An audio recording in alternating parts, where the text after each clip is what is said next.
Welcome to the Hive, everybody. We appreciate you joining us today. We have Bebop barking at you, and we have a really good show. It's a classic Speedway show, a 1968 Whitman Speedway show, 1969 early day opening of Costa Mesa. It's going to be a really great show. But first, if you're new to the channel, please subscribe down below and leave a comment if you experienced early day Speedway yourself or what your experience was of the early day Speedway. It was pretty cool, I bet. And today we have the special guest. This guy was a charger. He was a hard charger, and he was really good. This guy was there at the beginning of the modern day Speedway, and he was just a really good, solid rider. And let me introduce to you the one, the only, Greg Haserot.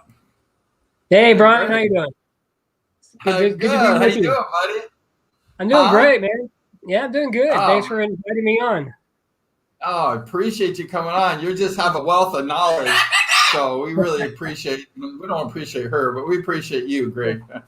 Well, thanks. Oh, that's good. So, so tell us about the early day. We have some video here today. We're going to show you, and then also we're going to talk about the Whitman Stadium. Just talk briefly, and we're going to show some video about your experience beginning the Whitman, and then we'll go to some video. Okay, well, Whitman Stadium was really the beginning of the revival of Speedway as we know it now. So that's been over 50 years ago. And, it was really a track that was put together by a guy named Dude Criswell. And Dude Criswell was the promoter. And Dude, I might say, had a little bit of a checkered past, but he loved Speedway. He rode Speedway, I think, in probably the late 40s, early 50s before it died out. And he was determined to bring it back. So with Jerry Fairchild and some other people, they got together some old JAPs, some old Japs that Jerry had in storage. And for years and years and years, they got them running. They opened up the track on a Saturday night. So a lot of the riders that race at Ascot Park on Friday night, which are all professionals and, Class C experts, a lot of them, they would come out and ride Speedway on Saturdays just for fun and make a little bit of money as well. So it was kind of that's how it kind of began. And then it got a little more serious because there was a lot more interest in it. There was the Jawa came out, which was a current Speedway bike. It wasn't something that was built in the 30s or 40s. And so the interest became real. And, that was the beginning. Nice. And I have a clip of you, actually, you practicing a little bit. And then also we have Ivan Major and Barry Briggs. He came to the Whitman Stadium. Is that correct? And he was coaching you guys how to ride Speedway? Yeah, what happened was, well, first of all, Ivan was the first one to come. And Ivan had won the world championship. I think this is 68. So they brought him to one of the meetings. Of course, nobody that I know of had ever seen anybody ride a Speedway bike like they did in Europe. So we all thought that, they sat down on the bikes just the same as we did, and like a flat tracker. And we just felt that, and I remember saying, I don't think anybody can go around the track any faster than the guys that we have because, they're Class C experts.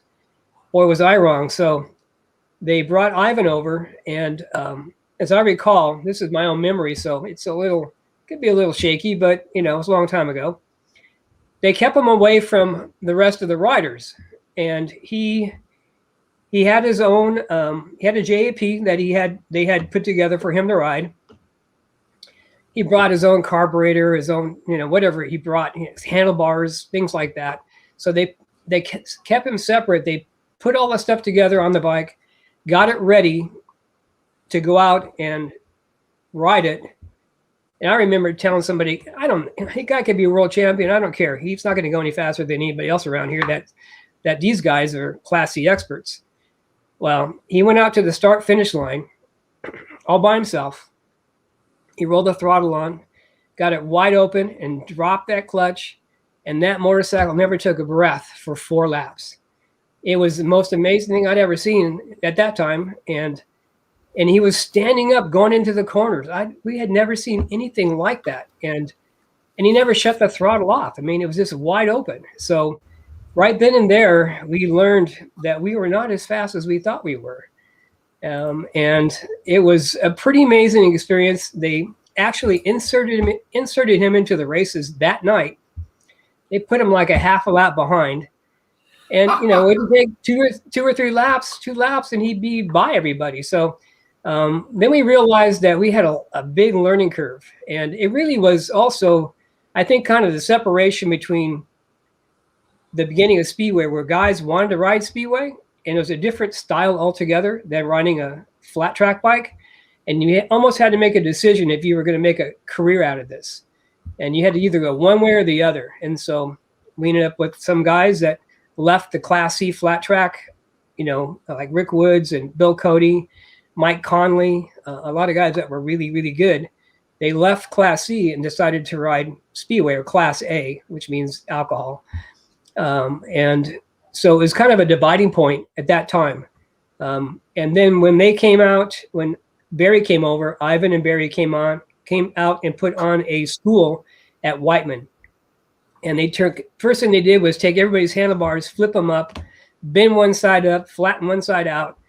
And so you're kind of like sideways. It was kind of a weird thing. It's like, what, you know, how do you do this? And then try to tell us how to go in the corner and stand up and all these things. It was quite a dramatic learning curve, to say the least. And then they went out and had an exhibition. So the film that I had sent you is a part of that exhibition.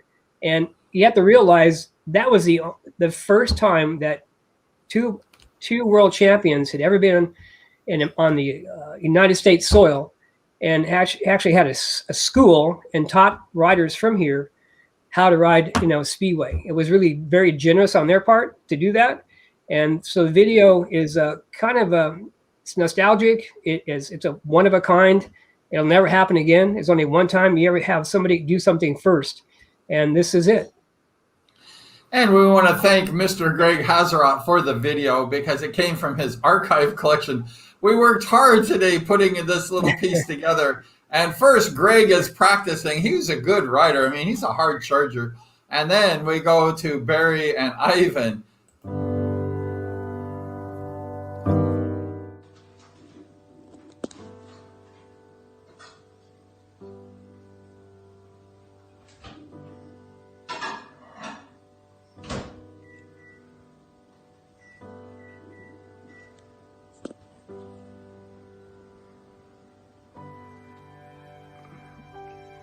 Here's a practice session at Whitman, and this is when we were all sitting down. This is before we knew how to stand up and ride the bikes properly.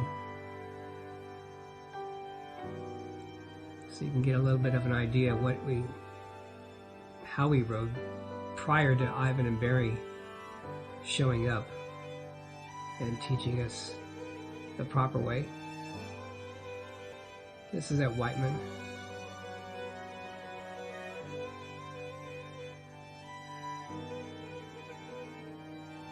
Okay, this is Ivan on the inside, Barry on the outside in the black, and they put on an exhibition for us.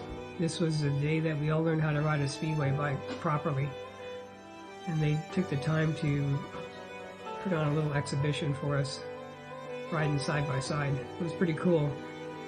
It says back then we had never seen anything like this.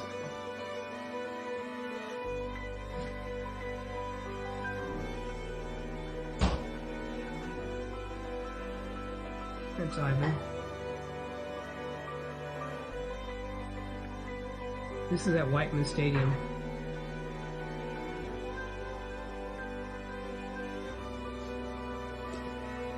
There's Steve McQueen. He was the official starter this opening day. And this race here has got Sonny Nutter in front,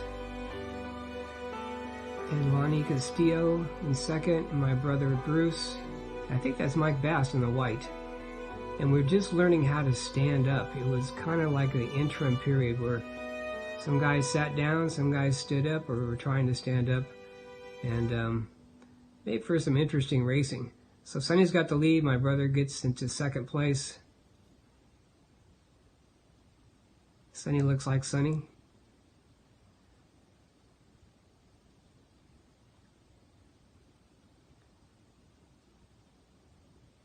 Good form.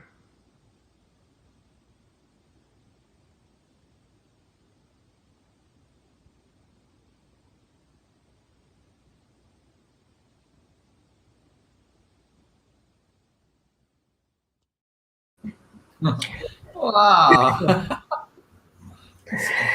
So you can see a little disclaimer here. These are all home videos. So unfortunately for the people out there watching, you have to see a lot of me and my brother because my dad did most of the filming. But I tried to get other people involved in some of the videos so you can see, how everything was progressing. But you can see right then that there was like a difference in the riding style between some of that video with me sitting down, which was how we used to do it.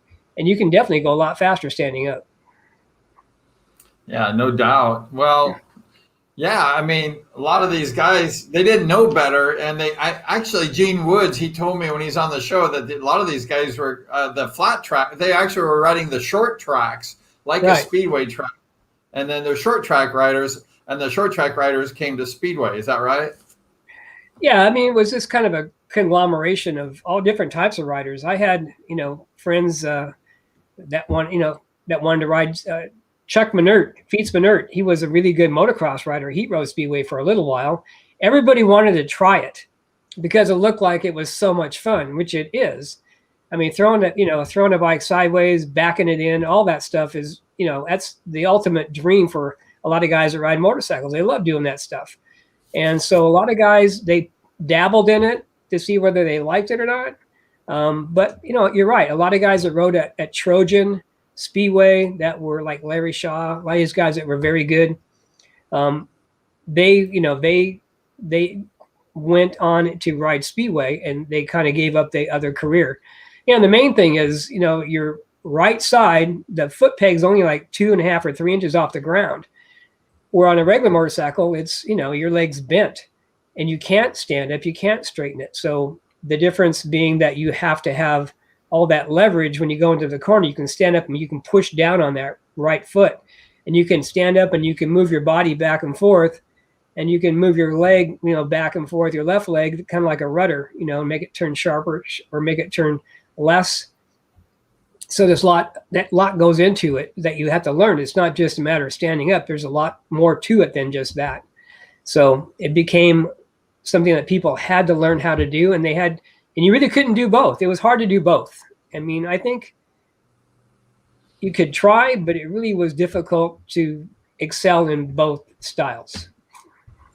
Yeah, going back and forth from the sitting down on the seat, the TT style, and then going standing up. I think that would blow some people away to like go back and forth.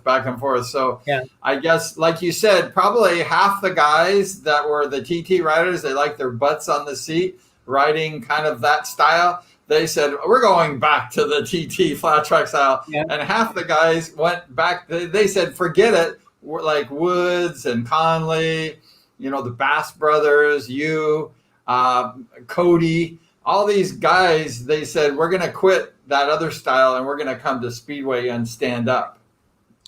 Yeah, I think it became apparent, just after a while, it became apparent that the sport was going to be very successful and very popular.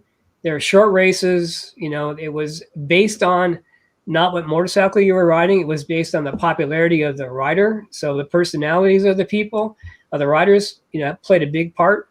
The cost was much less than buying a Triumph or a Harley and having to do all that you needed to do. Now that picture there is taken at Trojan Speedway, and that's when we were sitting down. So that way you can see how the handlebars are kind of down as well. But a Speedway bike, that bike there only cost $750, brand new. And it came with a parts kit, which included connecting rod, valves, extra piston. It had rings. It had all these parts that were included in the price of the bike, and extra sprockets, things like that.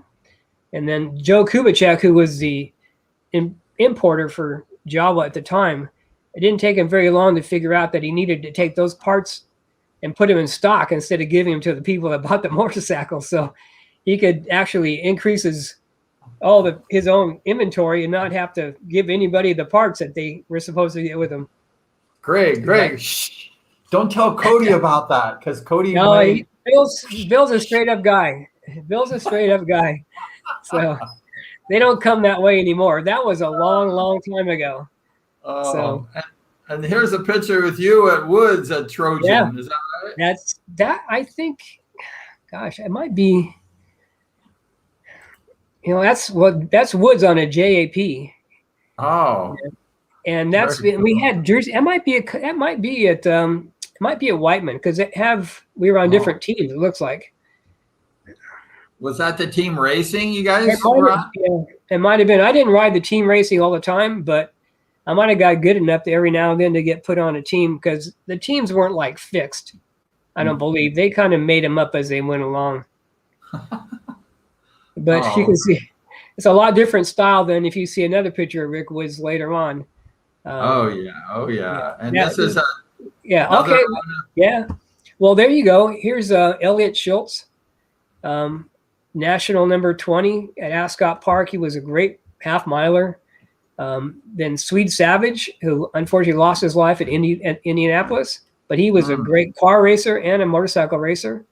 And then I'm stuck on the outside. This is taken at Whitman as well. Wow. Too bad Swede didn't stick with Speedway. He'd probably still be alive today.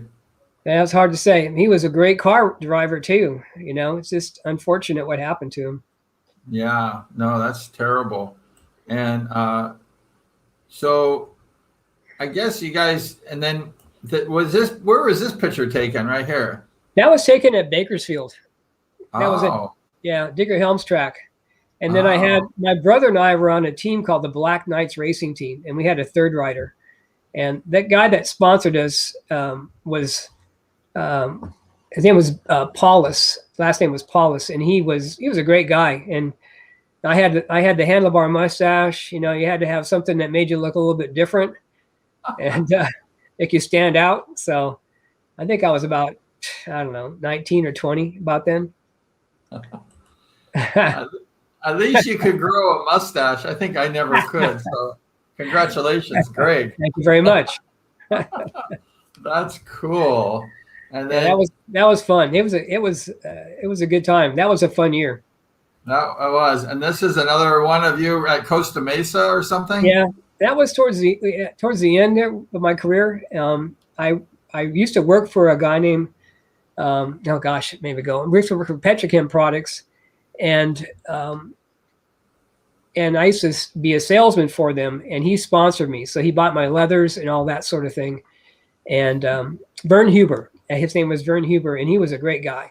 So he bought my leathers, he sponsored me, and during the off season, I would work for him, and I would travel around with other vendors and go to different dealerships and try to sell the Petrochem products, which was like Chain Life and Chain Clean and Cable Luber, which is still sold today.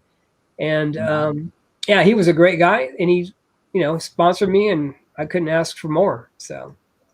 Oh, that's great. And I guess you were on this program. I guess it was in England, and you never raced in England. So yeah. Tell us what happened here with this program. Well, yeah, the Rye House Speedway, it was a Ronnie Moore trophy. That's a picture of me. I won the handicap main at Costa Mesa. And it just happened that night. The Val Arnold, that's her name, is Val. She was the trophy girl, and she was the daughter of the promoter from Rye House. And they were all over here on vacation to watch some Speedway and see some of the states. And we became all good friends.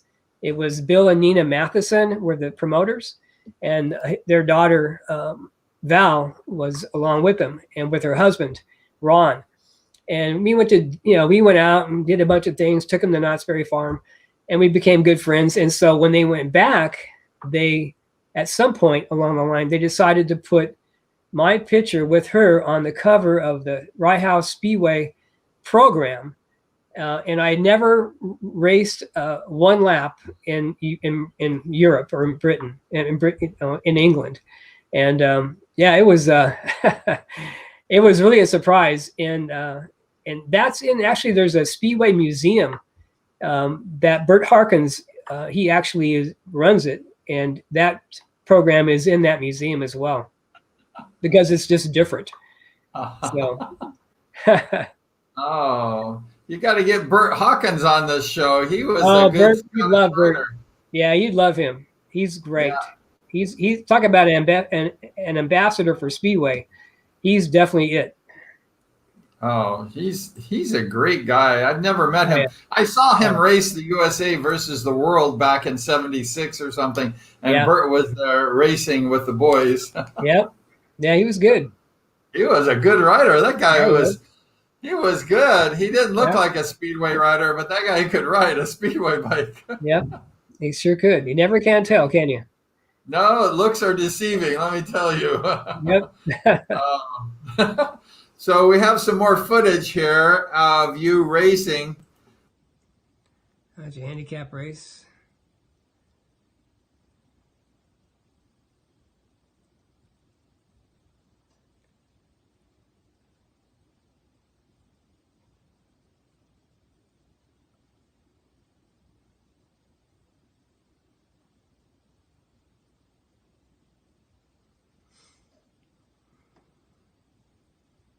We were kind of getting the hang of it by then. This is the beginning of 1969.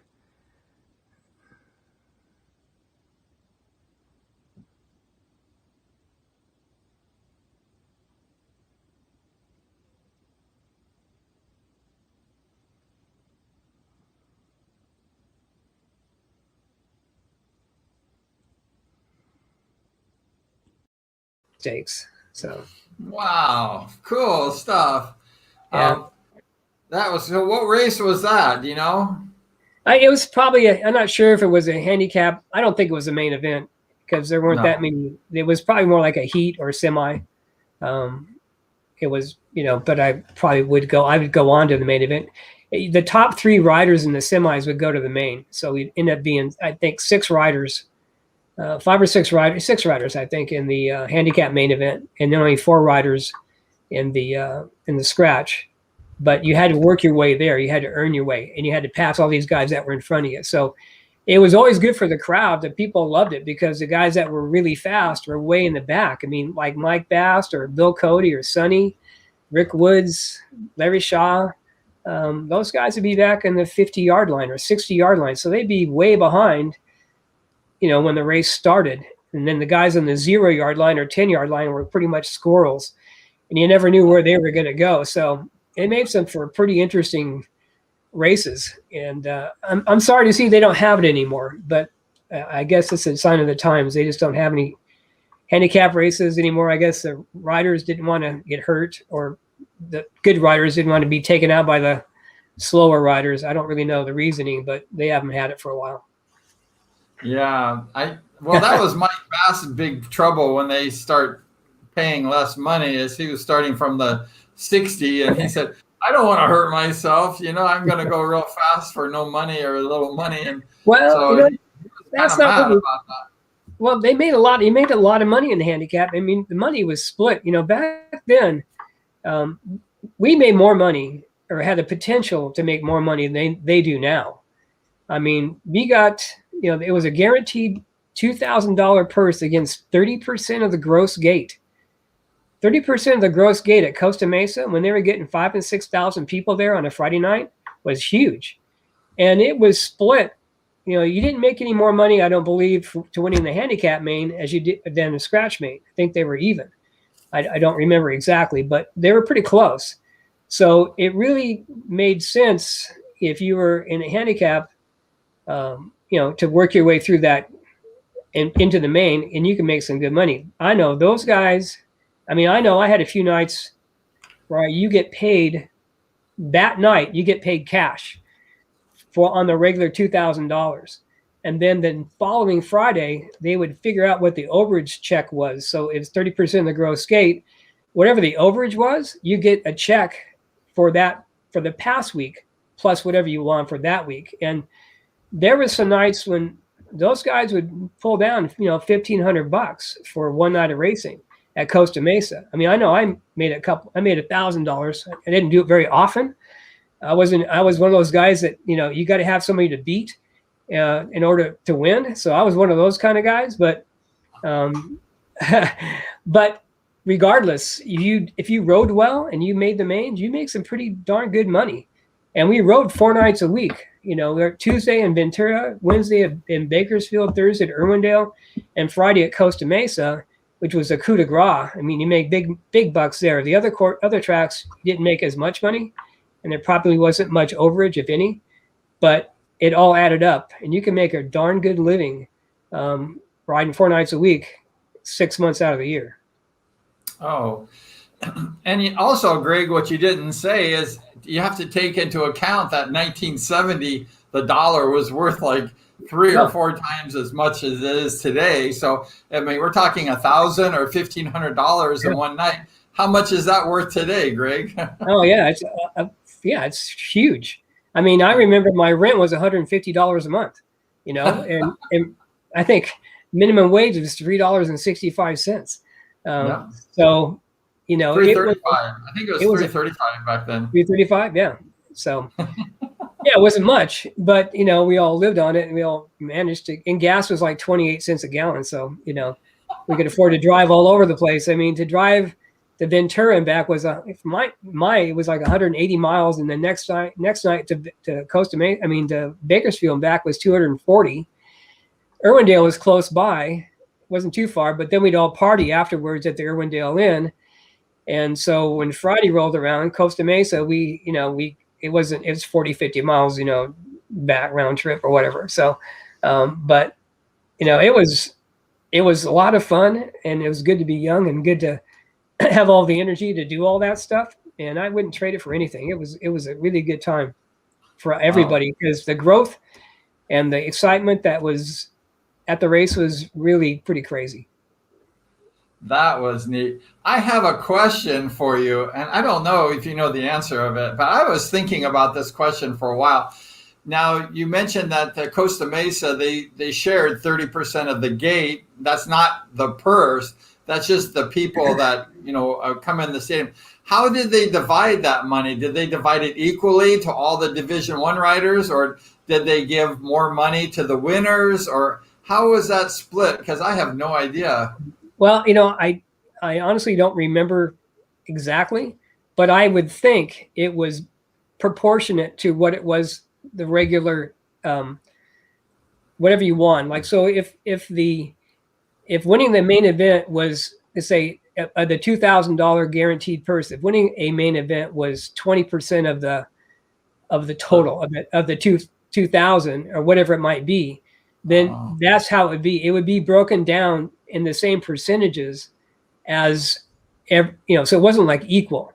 It was still based on, you got more if you won, and so it was all the same. So it was just basically taking that $2,000 and taking the same percentages, but you just had to add all the money together and use it and divide it that way. So so there was no discrepancy and back then, every time you rode, because I was a member of the Speedway Racing Association, I was one of the rider representatives. You always got paid something whenever you started, even if it was just to start the race and you didn't transfer, then the next you got $5 or $10, depending on what it was.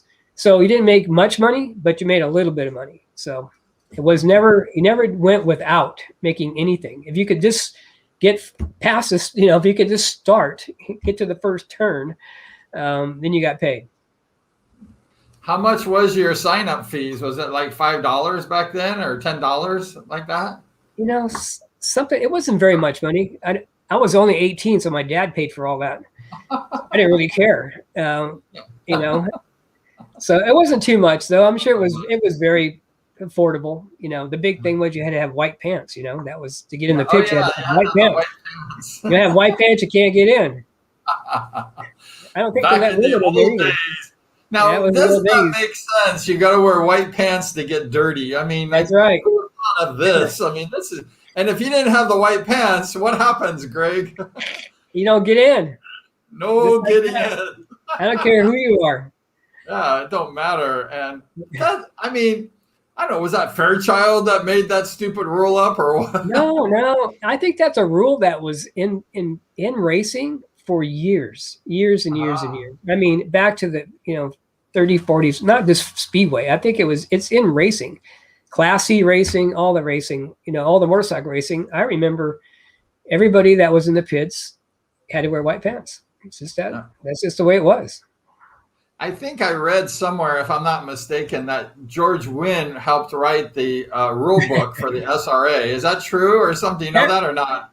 I don't know for sure, but I would sure George put his 2 cents in, and I'm Oh, sure yeah. Jerry Fairchild did too. And all those guys that had been as part, because we used to have the meetings at Jerry Fairchild's place in Pasadena.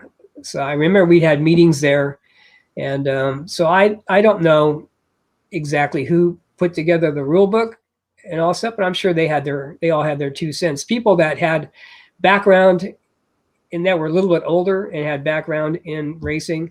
I'm sure Harry had probably something to say about it, the promoters. But I really don't know the answer to that. Yeah, well, they actually moved the meeting place from Jerry's shop because it got so big. They rented like this big hall or this big arena. It's actually really close, if I remember right next to the Milne Brothers shop in Pasadena, California. And I went there as a 16-year-old rider, and I fell asleep during the meeting because it was no place for a 16-year-old speedway rider. That boring, long business. That was terrible. Yeah, it was always the riders against the promoters, and nobody's getting. It's not fair, and all that stuff. I mean, it was a typical, employer-employee conflicts, that were going on, and so. Yeah, it was it's just the way it boring was. stuff. And I just fell asleep. I fell asleep. Well, you probably weren't the only one. Yeah. Well, no 16-year-old racer should be at one of those meetings, let me tell you. You're right about that. So let's see. We got another race. I hope this is a new race here. Okay, here we go. Scratch race. Mike Bast, Steve Bast, I believe is in this, and myself.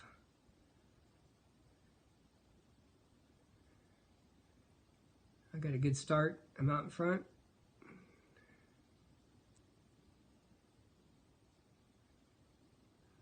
And Larry Heinzelman's in second. Mike Bast is in third.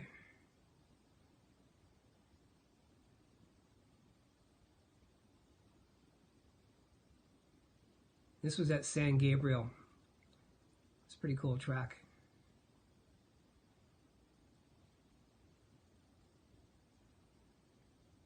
It was by the 605 freeway, and it only ran for like a couple of years.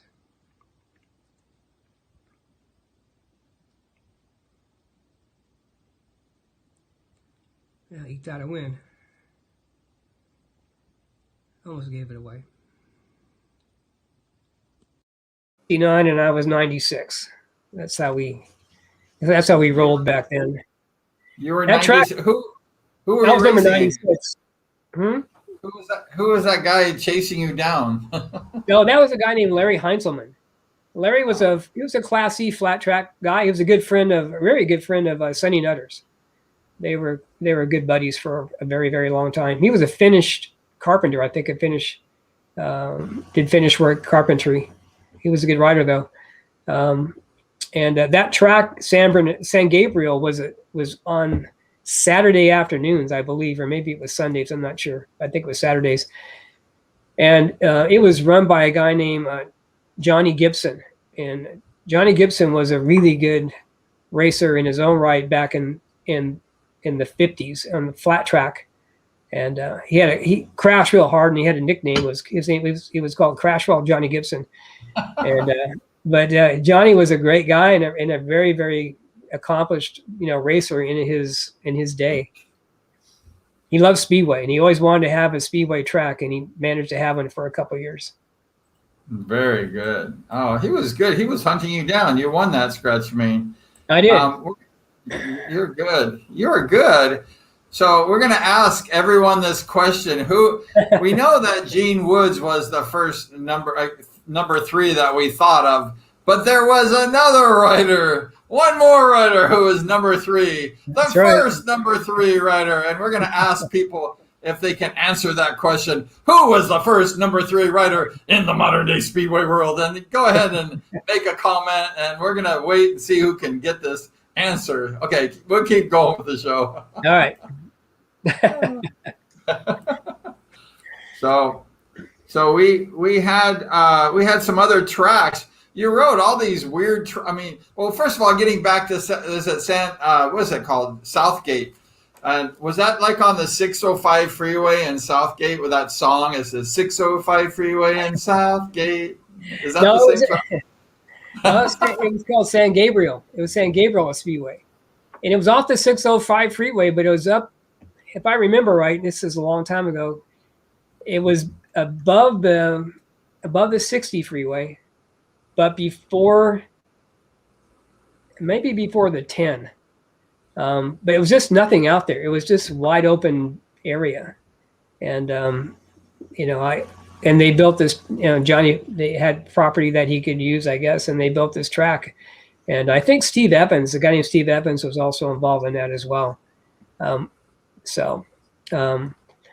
then we went on to have Irwindale, which was out that way as well. That became like the next track that was out that way, which was really a good track. It was right on there where the drag strip is. It was that was a fun track to ride. It was a D-shaped track, and a lot of good races out there.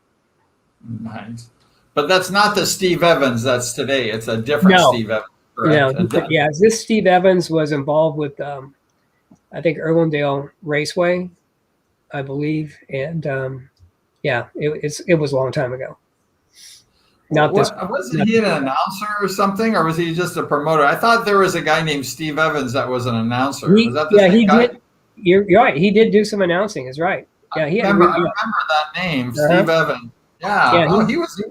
Yeah, he was very good. An announcer. Yeah, I remember that. Oh, you said that name, and I said Steve Evans. I heard that name. Yeah, he did announcing. Yeah, him and Bruce Flanders did announcing, and then of course Larry Huffman. There was he was the first and foremost announcer. Nice. He was the guy that got everybody excited. He was the man when it came to Costa Mesa and racing. And Larry Huffman was he had a big part of the excitement that he generated. With all the riders and all the nicknames. Boogaloo Bobby Schwartz and Berserko Danny Becker and Wild Bill Cody. And it's so funny because if you know Bill, he's anything but wild.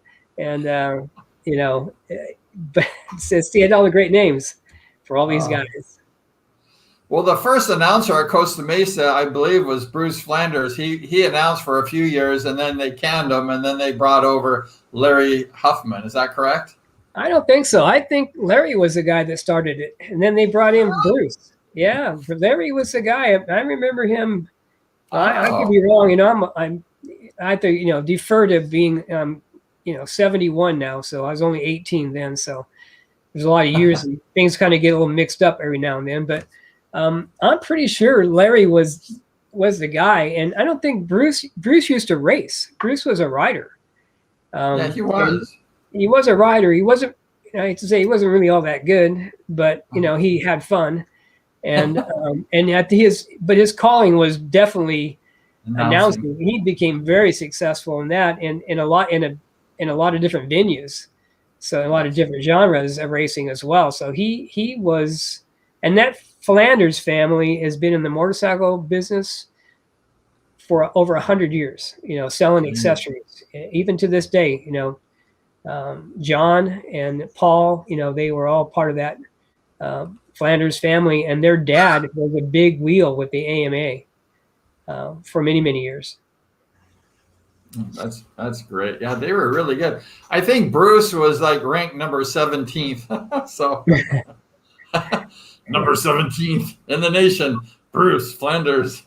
So for announcing? No, as a motorcycle rider, he was. No. I think he had 17. Was he not that good? No. Okay. I read it wrong. Yeah, I don't think you read that correct. He was more like I think he was more like the third and second division rider most of his career. Oh, so he was more of a second and third division rider. Oh, okay. Well, I read the wrong article. Let me tell you. Oh, okay. Then we're going to go ahead and move on here. We're going to forget about what we just talked about. Too much sunshine in the Philippines. Huh? You got too much sunshine there in the Philippines. Yeah, it's like making me go crazy. Yeah, you're right. You're right. Okay, we're going to go look at this next race and check it out.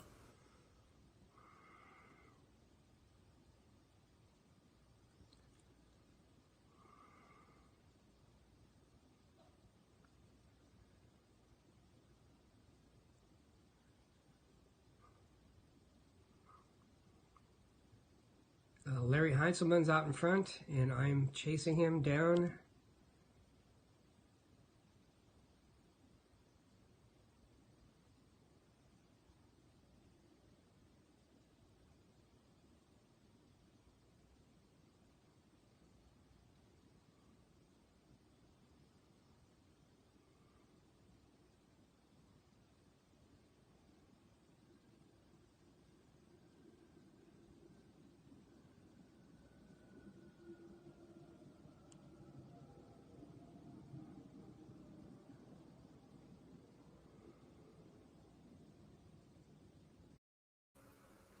Wow. So tell us more about that TJ experience. Oh man, well, it was really cool because we got a chance. We all were excited. We're going to race in Tijuana, and so they had this track. It was, you can tell, like it was a high school running track or a college running track, and so it's hard to tell on the video, but on the back straightaway side there was a gully and then a hillside.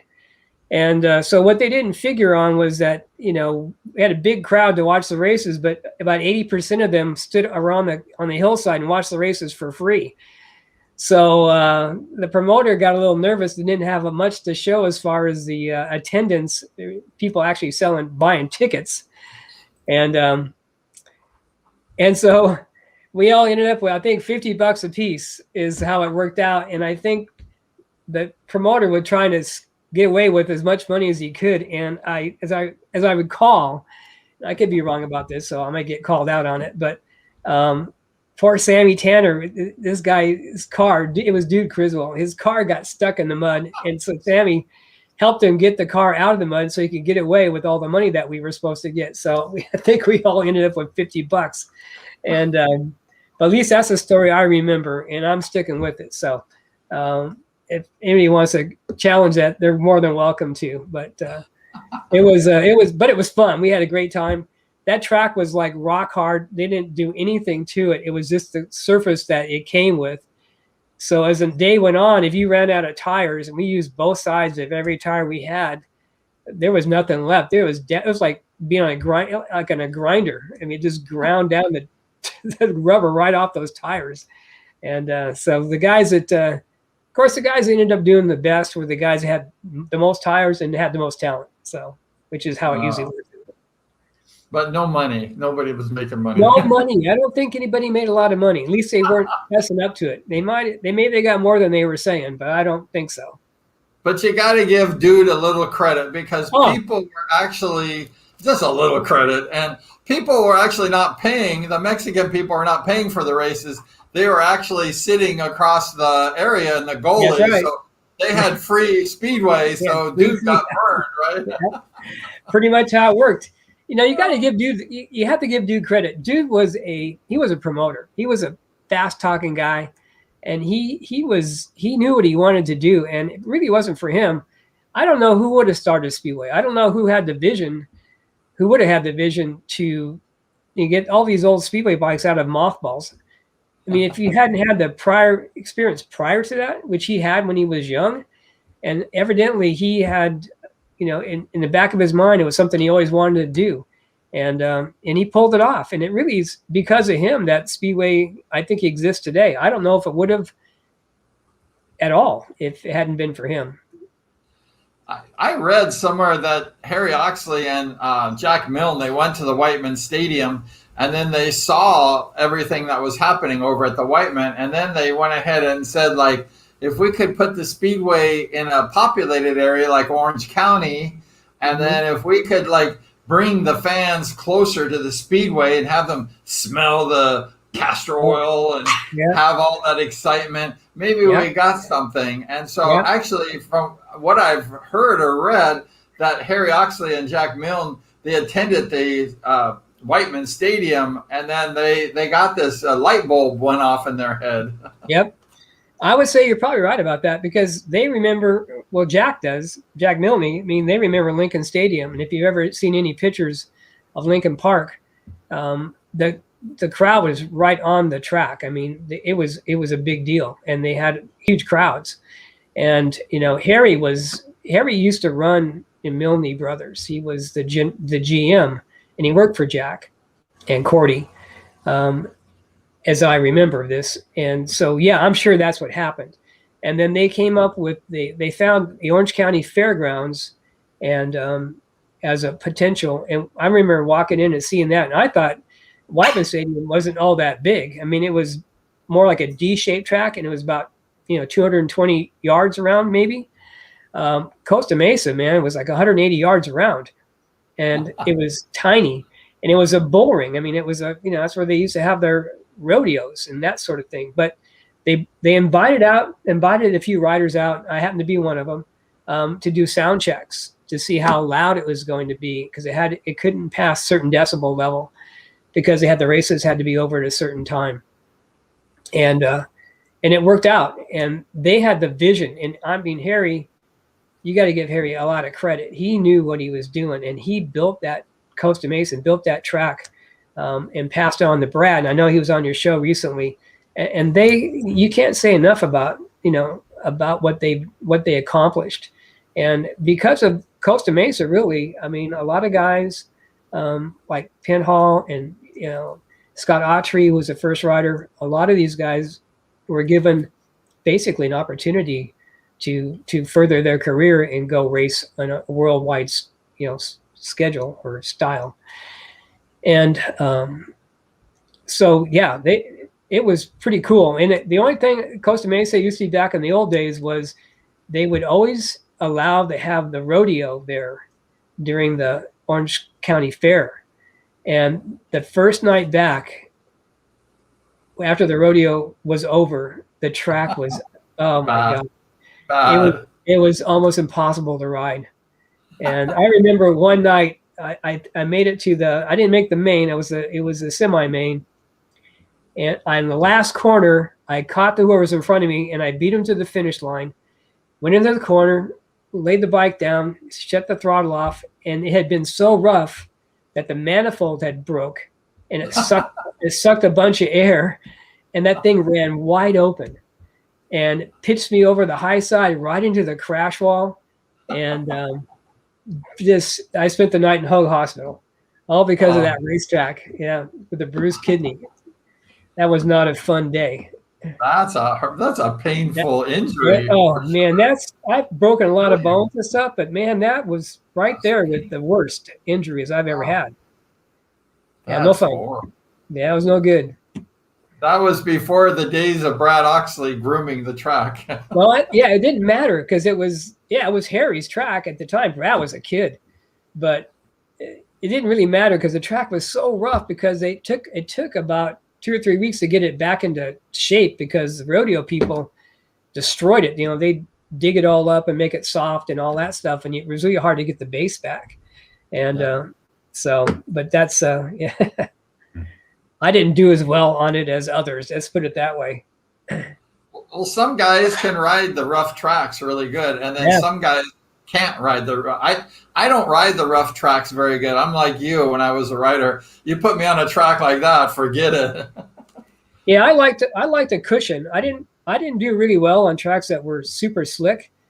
I just couldn't stay on the pole. I don't know what was wrong with me. I just could never get on the pole like you needed to. Like Ed Williams, I mean, he was like a piece of concrete. You couldn't move him off the pole. He stayed there, and he would win races. And Mike Bast could, he could ride anywhere, but than he needed to. But he could ride that pole with anybody, and he could just move right in on top of you, and he would never hit you, but he could, he'd have his elbow on your stomach, and as he went by, so and never touch you, but he was gone. So. And if Mike Bass got the lead at the start, forget it. Yeah, forget it. Yeah, forget it. You might as well just. They're fighting for second place at that time. Yeah, he was the Tiger Woods of the motorcycle speedway. When you got in a race with him, you always were trying to figure out who was going to finish second. I believe that. He was good. And like I say, when he got that lead, forget it. The guy would just, trying to pass Mike Bass was really, really hard thing to do, like impossible. And what's that? He knew where you were. He knew if you're trying to go inside of him, if you try to go outside of him, he just move over a little bit and he just pinch you right off. So you had no place to go. So, was good at that too with Sonny. Sonny was really good at that also. And so was Ole Olsen was pretty good about that too. Ole Olsen, yeah. He was good. And these guys that are that good, they have eyes in the back of their head. They know where you're at, and they know they can actually feel where you're at, and they just go ahead and block you in every which way. It's really great. Yeah. So I was going to ask you one question just quickly. I believe it was 1972 when Scott Autry came onto the scene. He had extensive motorcycle experience. He had road racing. He was a famous flat tracker. He raced the Baja as a 12-year-old kid and won. This kid, he did a lot of stuff. His dad really supported him. But when he got into the Speedway in 72, he was like a raw rookie. And you obviously must have raced with Scott Autry. And he came in there and this guy never rode a Speedway bike. And then at the end of the year, he was on the podium at the National Championship, number 2 behind Rick Woods and above Mike Bass. And he was on the podium right below Woods and right above Mike Bass. What was that about? Well, Scott, there's certain people in this world that are made or have been born to do one thing, and that's race. And that's Scott Autry. He could race anything. He could road race. He could ride flat track.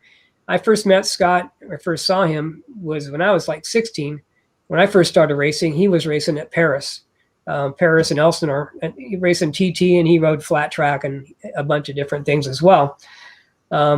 He was a guy that was probably going to go on to race Class C, half mile, along those lines, and it would have had a very successful career as well.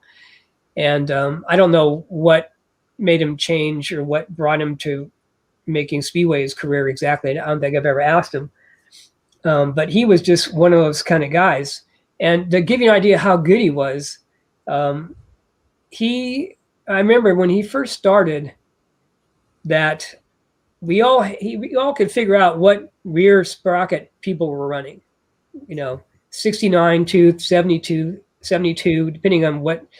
But the engine sprocket was always an 18. That's what they came with, an 18-tooth engine sprocket. Well, we used to run a 1670 or a 1669. Well, his sponsors didn't know that. So they got the back sprocket right, but the front sprocket still at 18. 18? So he was like 8 teeth higher than everybody else. And when he first started, and he would go down the straightaway like a bullet. Because that thing would hook up, but we'd go to the corner. You could never get it to slide because it was geared so high. But he rode that thing, and he made it work somehow. And then it didn't take long for them to figure it all out. But he had success. But Scott's success came, of course, being going to Europe and racing in Europe. And I had the pleasure of going to Europe with Scott and Bill Cody and a bunch of other guys. A whole group of us went for a 2-week trip to watch the World Final at Wembley. And we went to a lot of different racetracks while we were there. And Scott and I roomed together for those 2 weeks. And I'll kind of keep this short. I know we have a lot of, I don't want to keep it too long, but suffice it to say, we went to Wembley. We went to Wimbledon, and Wimbledon was a great racetrack. We watched the races there. And Bill Cody and Scott Autry were invited to go down and ride right on the track after the races were over, because they had the track open for practice for second division riders. And Ronnie Moore, who was a 3-time world champion, was on that Wimbledon team. And they both got a chance to ride one of Ronnie Moore's backup bikes. And, they both looked fantastic. Scott looked great. He was, I think, 18 at the time, 18, 19, had long blonde hair. And he was very excited. And he decided, I think right then, if they offered him a contract, he was going to go. And which he did. Bill was more of a pragmatist. Bill was going, I don't know. I can make more money at home than I can here. And riding over there and living over there and racing over there back then was not easy. I learned that right away. And I said, man, my dreams of becoming world champion, I just didn't have it in me. I didn't have the talent, first of all, but I didn't have the stamina or the wherewithal to even want to do that. But he did. And I remember he was gone, and then he came back a few years later and ride the championship here at Costa Mesa, and I do believe he won it. But Scott Autry is just one of those guys who was a pioneer. He was by himself over there in Europe. He had no support. I mean, he got support while he was there, but he was a lone ranger, really. And he paved the way for Bruce Penhall and everybody else that came after him. So my hat's off to Scott. He's a great guy, a very humble guy, and he finally got rewarded by being a member of the Trailblazers, which I thought was a great accomplishment. And he deserved every bit of it. Scott Autry deserves every acclimate, every honor you can get, because that guy was unbelievable. I mean, he's like one of a kind, Scott Autry. Oh yeah, he was certainly that. He was one of a kind. It was one. I just, I hate to say this on the show because people may think wrong or something, but I always kind of think, like, what if Scott Autry never went to Europe? What if he stayed in America? I mean, with his talent level, he probably would have bumped Mike Bass off the podium a few times. Well, you never know. You never know. Scott was the kind of guy. I mean, one year we had speedway racing in Daytona Beach during Daytona Speed Week, and Scott was part of that. Well, he rode the speedway races on the speedway track, which we all raced at. He rode the short track, I believe, also, which was Class C. And he also rode the 250 class in the Daytona road race all that week. I mean, he did all those things, as I believe I'm correct. And he was telling me that was before they had the chicane. They had that back straightaway. They have this chicane that goes in and out to slow everybody down before they went to the back turn on the banking. He told me they didn't have that. He said going down that back straightaway, going in that corner at 130 or 40. He said the G-force was so hard it would collapse all the suspension. He said you couldn't even get your head off the gas tank because it was just pressing you into the banking. And but he was a great racer, very versatile. One of the most versatile racers you'll ever find. Yeah. I try to get Scott on the show, and he's like, nobody wants to remember me. And I go, I want to remember you, Scott. I want to remember you. And he's just a humble guy. He's a great guy. He has a lot. There's a lot there. He could, he should go on. I mean, there's a lot you could ask him. Yeah, he really should. I mean, Scott has been there and done that. I mean, I think in that time, I guess it was at Wimbledon when he was racing Ronnie Moore's bike. Actually, I think it was Ivan Major discovered him and said, I want that guy on my team. And actually, I think Ivan Major pulled the strings to get Scott Autry in Europe, if I'm not mistaken. That could very well be true. I don't know the details of all that, but yeah, that could very well be true. Because his talent was unbelievable. And so, yeah, we'll never know if Scott Autry would have won a United States championship like in the 70s, because he was over in Europe. And also, he was, like you said, he was a pioneer, and he just went ahead and, like, there was no Americans over in Europe, and he paved the way for Penhall, like you say, and all these guys going over to Europe. I mean, he was a lone ranger. He was a Yankee alone in Europe, and that's pretty cool. That was cool. You know, it was very cool. And, you know, the one thing and I always forget to do this is, and this is a guy that nobody remembers really, and it was Steve Gresham. And Steve Gresham went over there not long after Scott did. And Steve had a good, solid career racing over in Europe, and he just never made it to the level that, you know, Scott did. But him and Scott are good buddies to this day. And I used to work with his brother, Jim Gresham, too. And yeah, little Stevie Gresham, we called him, because he was a little tiny guy, and he grew up and got bigger and stronger. But he had a good, solid career in Europe as well. And he was right along, not long after that Scott. And I'm not sure, I'd love to find out his story about how he got there, because I'm not really sure how he got there. Well, help me get Gresham on the show, and we can ask him. yeah, he lives in the valley.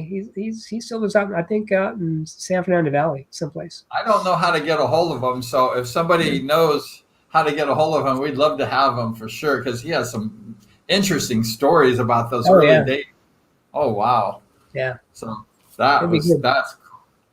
So nobody has answered the question: who was the first number 3 in modern Speedway history? And the answer is not Gene Woods. So no, he's not. It's not Gene Woods. So there's somebody else that was number 3. We're going to put that banner up right now, and we're going to ask anyone if they know who that first early day number 3 person was. Who was the first number 3 in modern day Speedway? And it's not Gene Woods. So we have a bird here. We have a bird that she's always making a little trouble here and there. And so we're going to wait to see if anyone can answer that question. And we have actually a video here, if I get the right one. I probably made a mistake. There's Steve McQueen. He was the official starter this opening day.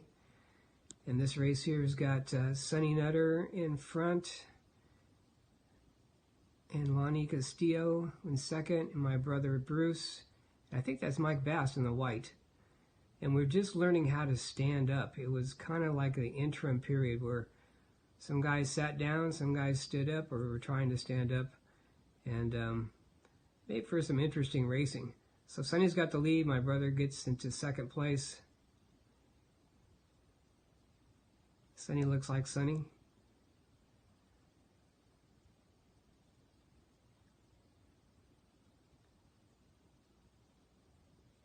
Good form.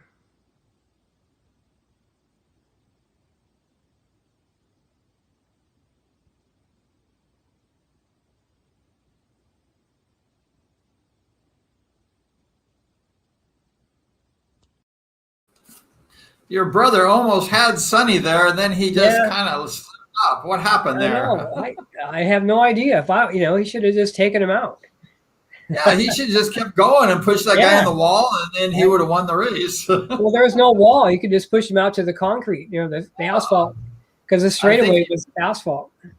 He pushed out. He knew Sonny was going to kick his ass if he touched him. So he said, I don't think so. My brother was a black belt in karate, so I don't think he was too worried about that. Sonny was a pretty boy. He didn't want to get hurt. No, if you're a pretty boy, you don't want to fight a black belt. That's for sure. No. So your brother should have took him out. He should have nailed Sonny Nutter and just won that race. That's what I would have done if I was a black belt karate guy. So Sonny, actually, he was a pretty good rider, right? Back in that day. He could ride. Sonny, same way. He had a lot of natural talent. He really was a good rider, and he was, number 19, Class C racer, expert, along with Bill Cody, and I think he would have had a really good Class C expert career if he had pursued it. But like Bill and some other people, they decided not to go that direction. They had their success or some success. But they decided to opt out and go with the Speedway. And I think that was a good decision on their part. They probably made a lot more money riding Speedway, and he had a lot more notoriety as well. I mean, Oh. come on, he was on Playgirl, right? It's Playgirl magazine. I think they paid you a lot of money if you're in that Playgirl spread. The Yeah. nude, was he a nude guy? Was Sonny like doing Yeah, the he nude? was. He was. Yeah, he was it. Wow. I never bought it, never looked at it, but that's what I'm told. I have no interest either. I think if it was a Playboy, I would go for it, but not the whatever it was, the Playgirl or whatever it's called. Oh, very good. And so, yeah. And also, I was going to ask you one other question regarding Sonny Nutter. Yeah. Can you tell us about that one experience at the Whitman in '68 when you beat Sonny to the starting line? I want to hear about that one. Can you tell us? Yeah. Well, it was interesting. Like when Mike Capelite he was a pit steward, but like before we really had pit stewards. Yeah. They, and I'm not sure this happened. It happened to me, and I don't remember the exact details, but I remember that there was really not any way to tell where you were supposed to start in a scratch race. 1, 2, 3, or 4, and all I know is that we have to get started, and the first race was to get your bike started, and you raced to the starting line to get where you wanted to be. You want to be on the pole, So I got there first, and I'm on the pole, and Sonny happened to be in the same race, and I'm only, 17 years old, 18? And he pulls up on inside of me, and he's on the infield. There's nothing there. It's the infield. And he looks over at me and gives me one of those, hey, move over looks. And like, this is my spot. I'm in number 1. And I'm thinking, no, I got here first. I'm number 1. And so, but I'm sure the starter probably made me move over and whatever happened after that. But I'll never forget that. He had that, I'm Sonny Nutter. This is my spot. You're going to move. You're nobody. And so move. And so that's how that went down. And I don't think long after that, then we started drawing a number out of the hat. And so you were at number 1, 2, 3, or 4. But that's how that went until Costa Mesa. And then they had a different system altogether. But anyway, that's how it went. It was pretty funny, though. So in the early days, it was like the survival of the fittest, like the first one to the starting line. Yep. And if you were Sonny Nutter or one of these top guys, you would kick the little 17-year-old kid over to number 2. Right. You would squeeze in and say, you know what? I'm older than you. I'm better than you. Right. And you're moving over, dude. Exactly. I don't know who you think you are, but, look, I'm an expert. I'm Sonny Nutter. What's your name again? What's your number? I'm number 19. Are you number 98? I'm number 19. Oh, that was too funny. That was too good. And actually, you crashed Sonny Nutter once, and then you injured his leg or something. He had a lot of stitches. And then to this day, Sonny doesn't forgive you, correct? No, he always brings that up whenever I see him. He always, hey, he doesn't introduce me as Greg Haserot. He introduced me as, hey, this is the guy that gave me the first stitches I ever had in my leg and my foot, and like I'm supposed to feel bad about it, So I don't even remember it. I have no idea what he's talking about. So. Maybe, he stuck his foot out and I ran over it. I have no idea. But anyway. Well, I've seen you race, Greg, and I believe that you would not back off like your brother Bruce did. You would keep going, There's no crash wall. Drive them out, buddy. That's right. Let's just, let's keep that image going. Yeah. I like that. Well, you're that type of guy, to be honest with you, because you're one of those hardcore racer dudes. I'm not really like that because I like to ride motorcycles every day of my life today. And you're a hardcore dude. You say, if I'm not racing, forget motorcycles. I love motorcycles. I live for motorcycles. Today, I live for motorcycles. I know. That's cool. I love, my life is all about motorcycles. I live on a motorcycle place. I have motorcycles off the island. I ride after every show. I go riding. I mean, I ride every day, all the time. I'm on a bike, rain or shine. But you're a hardcore dude. You just like, I don't ride motorcycles no more because I don't race. So what was all that about? Well, my whole career, it's pretty unique. I suppose. I was always growing up as a kid. I always went to the races, to Ascot, and I always thought I'd love to do that. But I was more of a, football, baseball, basketball kind of guy. But I was very, not very big. I'm only like 5'6". And so after all that ended, I raced quarter midgets when I was young. We had a quarter midget, which was popular back then. And I did that until I was like 12 years old. And I liked it, but I also liked other sports as well. And then when I turned 16, I bought a Hodaka, and I had never been on a motorcycle until I was 16. And I had ridden it like once or twice. I think this was the second time. And I was out there by the 605 freeway. There was some free riding area to go ride in. And I ran into Gary Scott, and Gary Scott became the AMA Grand National Champion in 1975. Yeah, he was an amazing racer.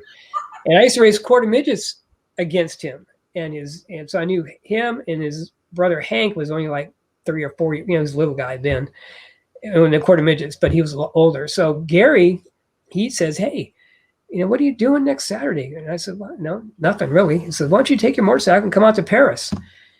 And so I had ridden once. So this is my second weekend. The third weekend, I went out to Paris and I rode. I joined. I got a pie plate and I raced. And I finished. I made the main. I finished 10th, I think, out of like 16 guys. So then I got that. That was all it took. So then I was racing my Hodaka, and I rode that for a couple of years, and I got down to being like number 51 in the amateur class, and then Speedway started. So I don't have a background of riding motorcycles for fun or anything else my entire life, and then so I decided, and my dad and I decided we race motorcycles, race Speedway, and I did that until I still quit when I was young. I was only 24, 25 when I quit. And then I went on to become a salesman for a company called Helmet House. And I worked for them as a rep for 44 years, covering all of Orange County and San Diego and Las Vegas, selling helmets and a lot of other motorcycle related products. But it was so much time consuming that I never really, took up riding motorcycles as a sport for myself. I did other things. So yeah, my racing career was pretty much motorcycles. It was pretty much racing Speedway, and that was pretty much the beginning and the end of it. So that's unbelievable. It's pretty different. Yeah, it's different. Really different. I think that I was still in the motorcycle industry. I was still in the industry for all my whole life. So Well, if I get back on the track again this next year or so, you'll have to talk to the boss and get me a deal on the motorcycle helmet. I could probably help you out there. Oh, that would be awesome. Yeah. Make sure it's yellow and black. See that uniform behind me? It has to match the uniform. The beggars can be choosers, That's true. Yeah. Give me a pink one, a pink with flowers. I'll wear that one. Oh, and also, let's see. I saw something here. What's this? What are you doing? Are you molesting this lady or what? Well, that was part of the Ronnie Moore. There's just some things that are required. When you win a main event, you've got to kiss the trophy girl. What can I tell you?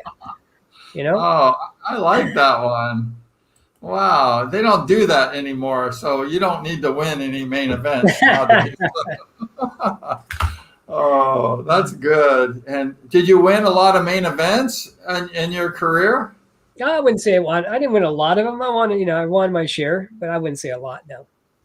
Well, it's kind of hard when you're racing Steve Bass, Mike Bass, Rick Woods. Sonny Nutter. Who could win a lot when you're racing those guys? Yeah, those guys they pretty much, took up most of the money. They won most of the trophies. My best, I had probably my best bet would be winning a handicap race more so than anything else. If I can get past everybody and they would hold everybody else up, and I could make it win a handicap main. But that's all right. You know, I enjoyed my career. I liked what I did.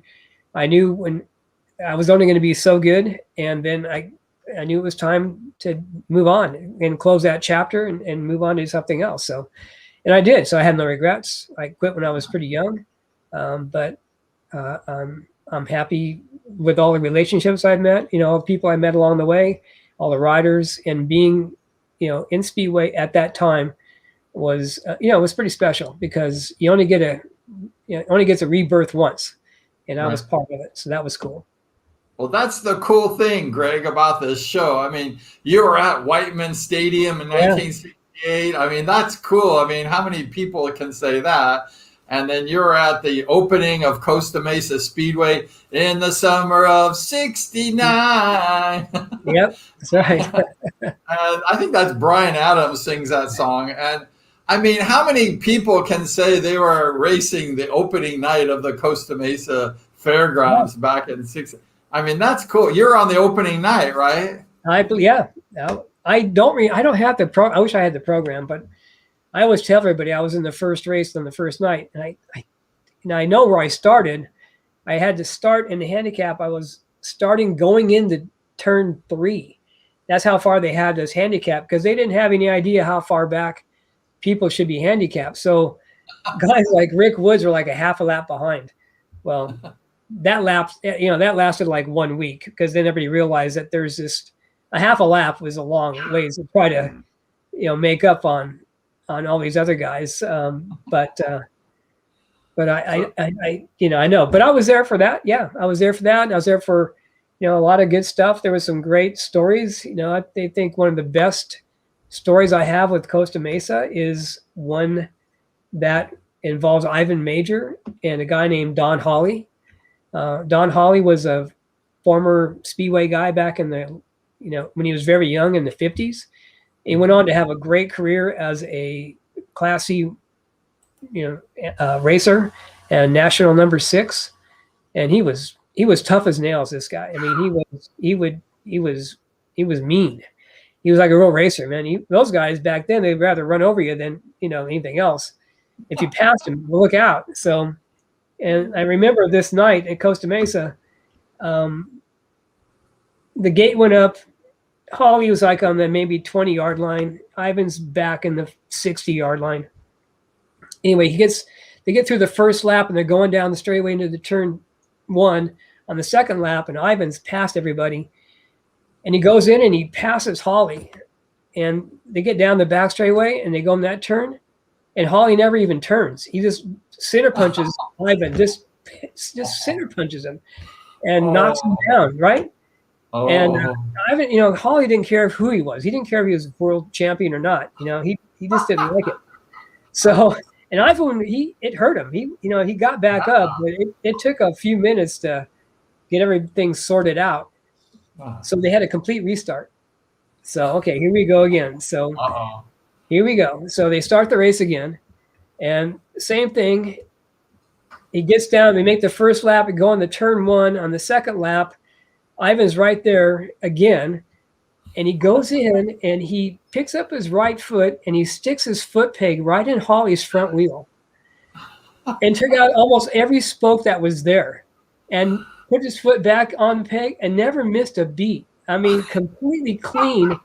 And Hawley is wobbling down the back straightaway, and his wheel's almost falling off because there's no spokes holding it on.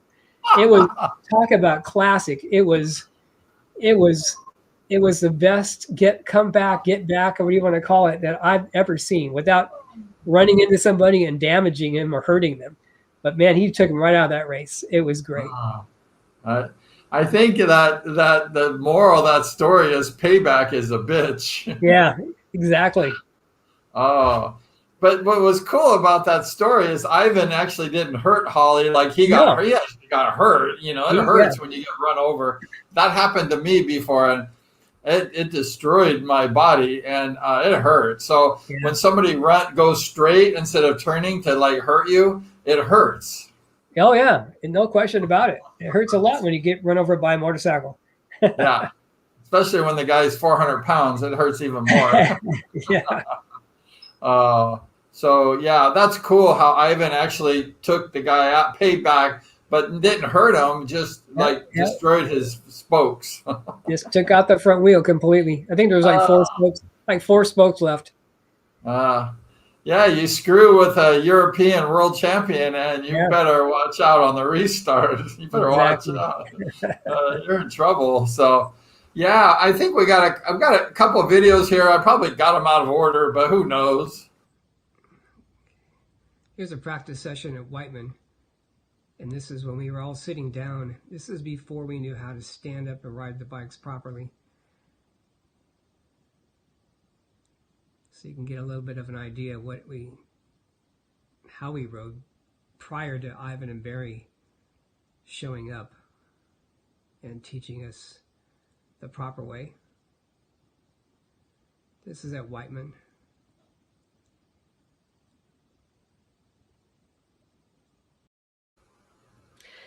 Is there a video there that can you see the video itself? Yeah, I can see it. Can you see it or not? I can't see it, but can you see one where there's like at the starting line where there's like number 22, number 3, and number 41? Yeah, we're going to watch that right now. That's one to watch. That's a Costa Mesa. Yeah, we're going to watch this one. We've actually been asking this question the entire show, like, who was the first number 3 in Speedway history? And nobody has been able to answer it. I mean, like, we've really skunked you, huh? And I'm going to ask Greg Haserot this question because nobody out there knows answer this question. Okay, Greg, I think you know this answer. Who was the first number 3 ever in the modern day United States Speedway history? Who was it, Greg? I think it was Greg Haserot. Greg. If I'm correct. I think you're right. Let's go ahead and watch the first number 3. And I mean, I'm jealous. Greg, I hate you. You're the first number 3. I mean, that's crazy. You know, that's my favorite. One of my favorite numbers is number 3. And the burrito, George Romero, whatever, Gene Romero was number 3. Oh, the burrito. And then Greg Haserot was the first. I don't like you anymore. Well, that's cool. It was an open number. I mean, what a cool number to pick. Like number 3, like I'm number 3. I'm Greg Haserot. That's cool. You know, if I was you, I would have raced Speedway till I was 95 years old, and no one would take that number 3 off my back. Well, Bobby Schwartz might make it there if he continues to ride. He might make it to 100. Yeah, Bobby's actually he's been racing, I think 50 years almost or something, and I think he's got another 50 years still left in him. I don't know. What do you think? That guy's amazing. I don't know how he does it. Yeah. He's just unbelievable. You see, just getting off the topic, we're going to watch the race here in a second.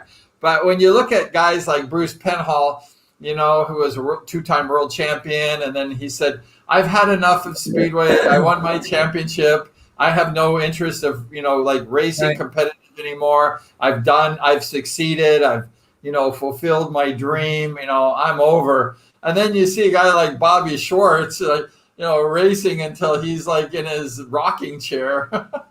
I know. Oh, it's unbelievable. Yeah. It's unbelievable. So it's cool.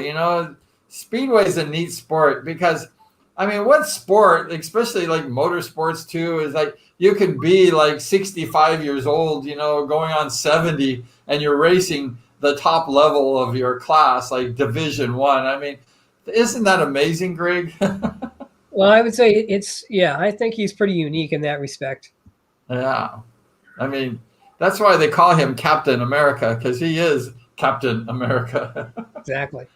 Oh, we're going to watch this early day race now. And Greg Haserot is the number 3. And what was this, your first race at Costa Mesa or what? This is like 1970, 71, 72 probably. This is when Danny Becker is number 22. Danny Berserko Becker. He was a lightning bolt. He was fast. And then Bill Cody, of course, was a top rider. Myself. And I think the other guy was Larry Moon. His dad, Erwin Moon, was well-known. He became well-known speedway guy for many, many years, but he was the pit steward or the referee. He became a referee for many years as well. So you had a chance to see how slick Danny is in this race, and he was so good. And I tell you what, watch how he passes me, and it's amazing. Well, Danny Becker, I think he started his speedway career in 72. So this was probably like a raw Danny Becker it might be 73. Then it might be somewhere around there. So yeah, 72. Who cares? It's only a year. It doesn't matter. Nobody cares. Nobody watching cares. No, nobody cares. Who cares? So we're going to go ahead and watch number 3, Greg Haserot, and number 22, Danny Berserko Becker. Yeah.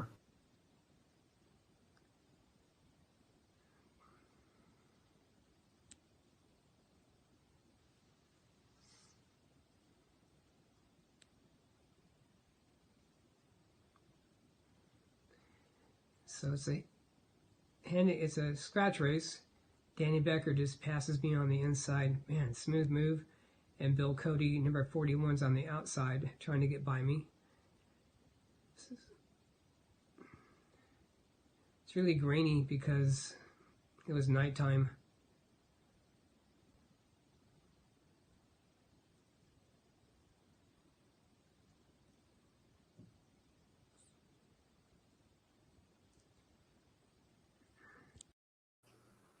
Well, I held Bill off anyway, but Danny went by me like I was tied to a post.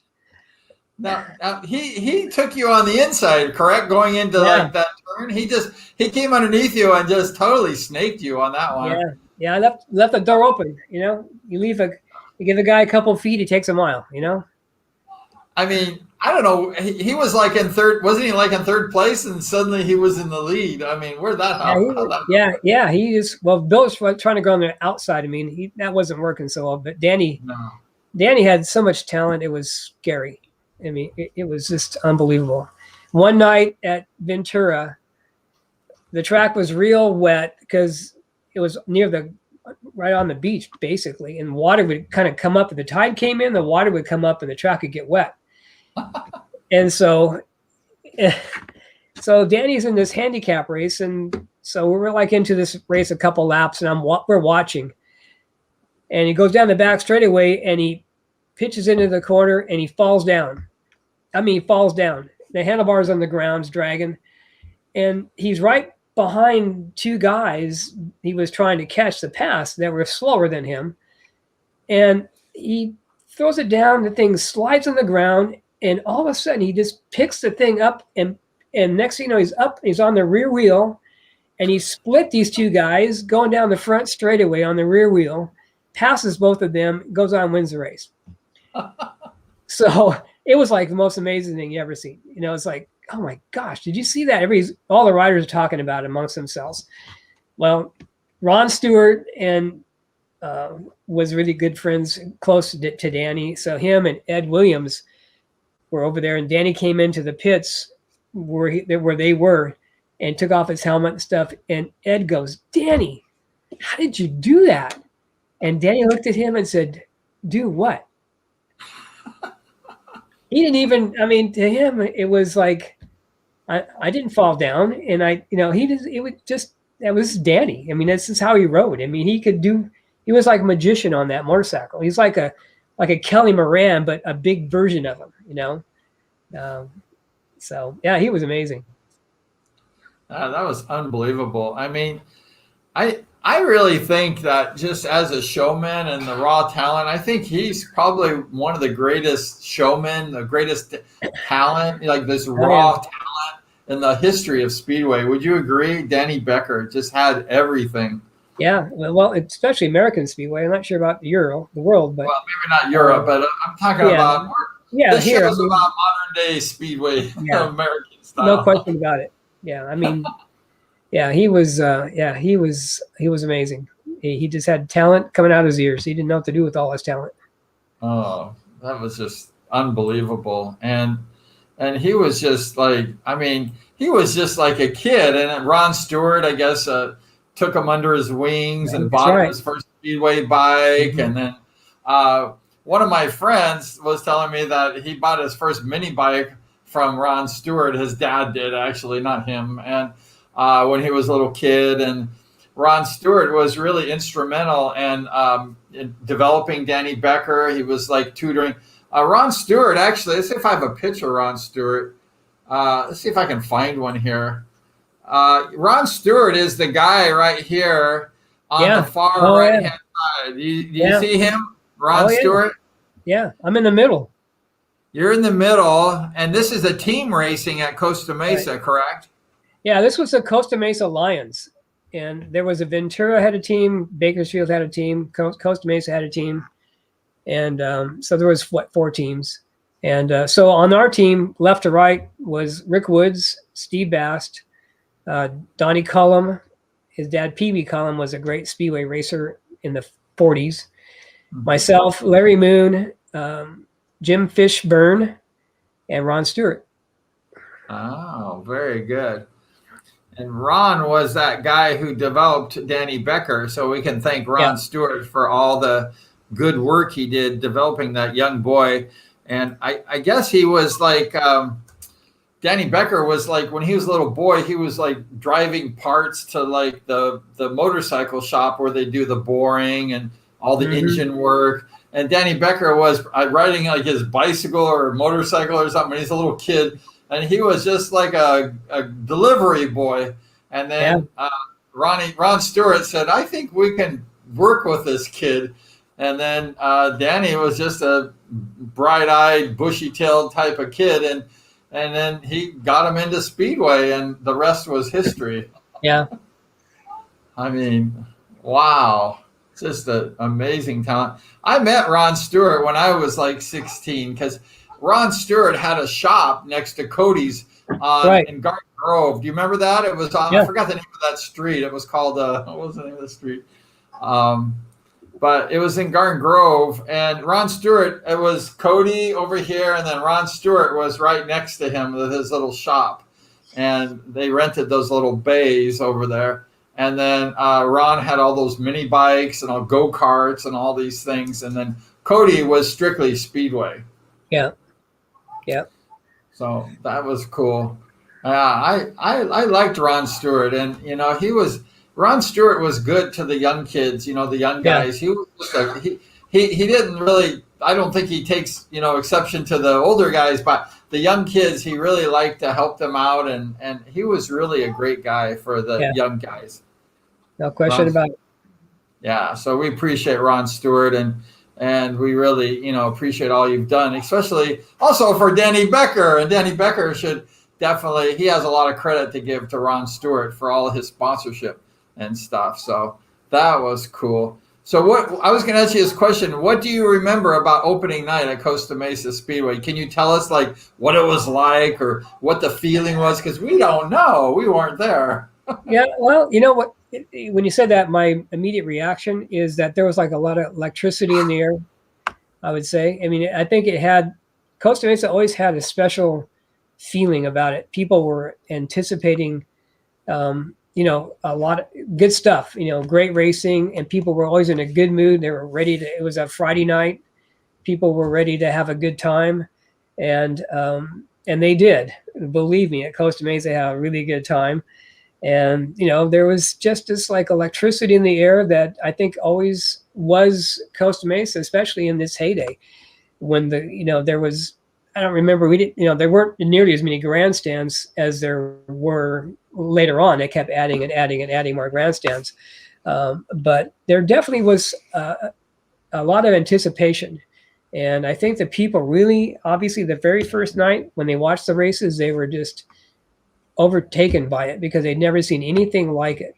And And then they became immediately had their favorite riders, and they had people had huge fan clubs, and it was off the charts. It was like a little microcosm of, some giant sport, with really famous people. But we were like in Costa Mesa, and we all had our own little cliques and fan clubs, and people liked us, and it was, it was cool. I can't, for being 18, 19 years old at the time, what more could you ask for, right? Because there were at that time, there were plenty of good-looking ladies running around too. Yeah, I think the ladies like the speedway riders. Is that correct? I would say yes to that. I think women, I think there's a correlation there. I think, I would have to say yes to that. I don't think that's ever changed. I think it's always been that way. I remember when I was 16, I had lots of girls chasing me too. I wasn't very good when I started in D3, but there was girls everywhere in the pits at Costa Mesa Speedway. And it was actually, I have one of my best friends forever, Tammy. I don't know if she's watching the show. I met her and we hung out, and we actually just were friends. And to this day, she's my best friend forever, from the days of Costa Mesa Speedway when I was only 16 years old. That we're best friends forever. So the Costa Mesa has made friends for lots of people. Oh yeah, that's very true. People used to go to those races every Friday night religiously. They went every Friday night. So that was cool. Good times. Well, you guys were kind of like all the riders, including like, Rick Woods and all these guys that were famous. They were kind of like, I don't know how to say it, but once they got to Costa Mesa, they became like celebrities and they became famous. They weren't really famous before. Now they're rock stars, and these guys are really big time because they're like riding at Costa Mesa, and they're, everything got really big suddenly. Is that correct? These guys were rock stars. No question about it. Yeah. That's cool. Yeah, their names they were household names, and especially in the motorcycle industry. But even that's the one thing about Speedway was you didn't have to be a motorcyclist or motorcycle person to enjoy the racing, because it really wasn't about identifying with a brand of motorcycle. It wasn't about identifying with a Harley Davidson or a Triumph or a BSA or, like a lot of the Class C people were. And you just happen to be a guy that rode that brand. The brands, was Jawa and JAP basically at the beginning. And it was more about it wasn't the motorcycle. It was because the bikes were basically all the same. So the bikes are the same. Then it becomes the rider who is the standout. That's the attraction. And the races are short, 4 laps, so it didn't take much of an attention span, which is perfect, and people are pounding beers and having a good time. So it was always a lot of excitement, back then a lot of crashes, things like that. So there was always a lot of entertainment going on, and it was unique. It was just a great experience that it just probably can't be replicated, I don't think. No. You had everything at the Costa Mesa Speed races. You had the beer, you had the mud on the track, you had mud in the stands. You had the chicks, those beautiful chicks walking around, the guys chasing. You had fights in the stands. The drunk guys would pour beer on each other and start punching each other out. You had the short speedway races. You had all those celebrity speedway riders, Rick Woods, Bill Cody, Sonny Nutter, and then you had Danny Becker a couple years later. You had all these guys, and then you had it was like a show. You would look at the crew, you would see the fights, you would look at the speedway race, you would smell the castor oil in the air, the mud would be flying in your face. The whole thing was an experience. Right. That's exactly right. Yeah, you said it well. It was a show. It was a show. There was, if it wasn't the race going on, there was something else going on. And so it entertained people, it wasn't boring. It was like, it was like watching a movie, a good movie. It was just kept going to something or another.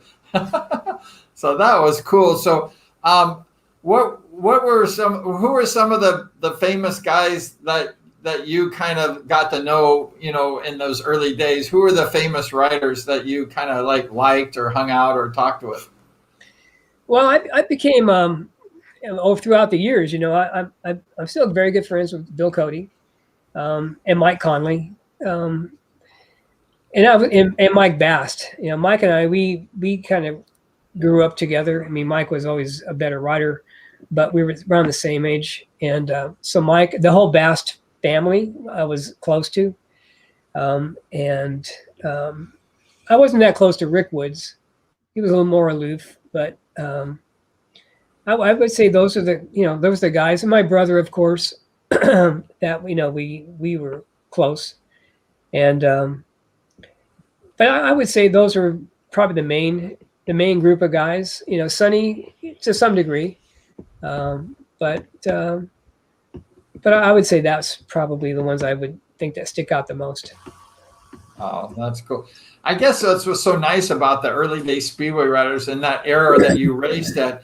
I mean, what was neat about those guys, they were all so different, and they were so classic, and they had such a different image. You had Sonny, the pretty boy, and then later you had Danny Becker, the pretty boy, crazy rider, gifted rider. And then you had Rick Woods, the champion. And then you had Mike Bass, the champion, and Steve Bass was battling to be the champion.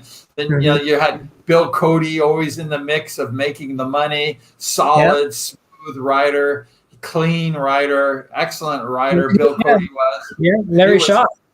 Then you had Lightning Larry Shaw. Yeah. Larry Shaw. We're trying to get Larry on the show, but he won't come, so I'm sorry. And we love Larry Shaw, and if Larry could come on the show, we really love that. And Larry Shaw was fast as lightning, and he was good. When Larry Shaw was on, he was good, right? Larry Shaw. He was a gainer. I mean, he was a guy that showed up championship races. He showed up. He scored a lot of points. He finished on that podium, I think, more than once for the national championship. I think he was runner-up at least once or twice. Yeah, he was right there. Larry Shaw was always a threat for the national championship. Anytime Larry Shaw was racing, and he was just really good. He sponsored a young Sean McConnell who's still racing today. Oh yeah, and, that's right. He's wearing the same red and white leathers. And I think when Sean was young, I raced Sean when we were young, and he was wearing those lightning bolt leathers and everything. So from Larry Shaw. So, Larry Shaw was an inspiration to lots of young riders and stuff. And, he was just a great rider. And, he just, just talented. You have all those group of riders. So I guess that's what makes the early days speedway riders in your era so neat, is that they all had a particular image and they were all so unique. They were classic guys. They were just so different. And they became really celebrities, and that's what's so neat about that era. I love it. So I would agree. It was so cool. And your number was cool, number 3. I like that one. I like it. That was cool. So so we really, enjoyed the show today. I totally went off script. I think I have this script. I probably didn't ask one question about it. I had so much fun talking to you about I enjoyed it too. That was good. I thank you for the opportunity to spend some time with you. Yeah, thank you, Greg. You're awesome. And we're going to go ahead and, I don't know, maybe I'd like to show that video of I don't know if I can find it. I think there's a video of Barry Briggs and Ivan Major. I'm not sure if this is it or not. Let's see if maybe I'll pull it off and go the other one. Let's take a look at this, because this is part of history. I mean, this is really classic. There's Steve McQueen. He was the official starter. It's the opening day. And this race here has got Sonny Nutter in front, and Lonnie Castillo in second, and my brother Bruce. I think that's Mike Bass in the white. And we're just learning how to stand up. It was kind of like the interim period where some guys sat down, some guys stood up, or were trying to stand up, and made for some interesting racing. So Sonny's got the lead. My brother gets into second place. Sonny looks like Sonny.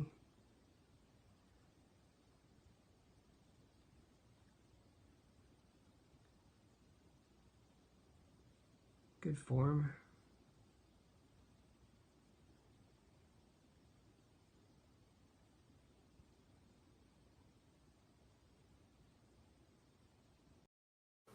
That was the wrong video, but I like that one. Yeah, that's what, Sonny, when he rode, he was always so proper. He just kind of, he didn't really move around much on his bike. He kind of sat up and he kind of just was like there. He didn't have a lot of, he didn't lean, lean to the left, lean to the right. He kind of like was more stoic. He was kind of like straight up and down. He had kind of a classic, and Sonny Nighter's style. Everybody had their own style. You could tell just by, the look. If you didn't have a number, you could just tell by the look who it was. He had a pretty classic style. He was like smooth as glass. He didn't, like you say, didn't move, but he was smooth. He just, he just he didn't have any bobbles or nothing. I mean, he was just smooth. Yeah. And the sliding Sonny Nutter is what they call him. Well, I can't find that video, but we're going to go ahead and watch this other one. And we did the first one we're going to watch you practice a little bit at the Whitman. And then we're going to watch Ivan and Barry. They put on this school, right? They put on this school. Guys. Yeah, they lined everybody up, got every speedway bikes, and they lined you up. And first thing they did was they loosened the handlebars, and they rolled down, like this. They tilted them up, and then they took the one on the right and they kind of flattened it out a little bit so it wouldn't hit you in the chest, hit you in the side. So you have one that was up and one that was kind of, flat out. And so you could kind of push from your shoulder out, when you went to the corner. And that's the first thing they did. And then they, would stand in the corners, and then they would have you go down the straightaway and go into the corner and try to figure out, how you did it. And after to give you some instruction, they gave you a personal instruction, which was great. And some people picked it up quick. Some people didn't pick it up so quick. I remember Bill Cody coming out there, and Bill had never ridden a speedway bike at all. And my dad, we loaned him my bike. And I think that for the first 4 or 5 turns, he fell down every corner. But it didn't take him long to figure it out, though. Once he figured it out, then he didn't fall down much at all. And then he won a lot of races. But it was a totally different. It's totally different than what you're used to.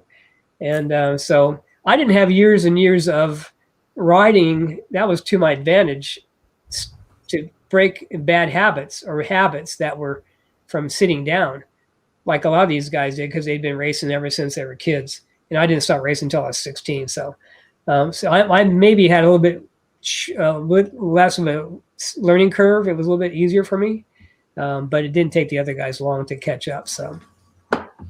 Yeah, that's true. Actually, what you said was really true, because the more habits you have of, let's say, riding that TT, flat track style, the short track, it's difficult to actually break those habits and to go to speedway for a lot of people.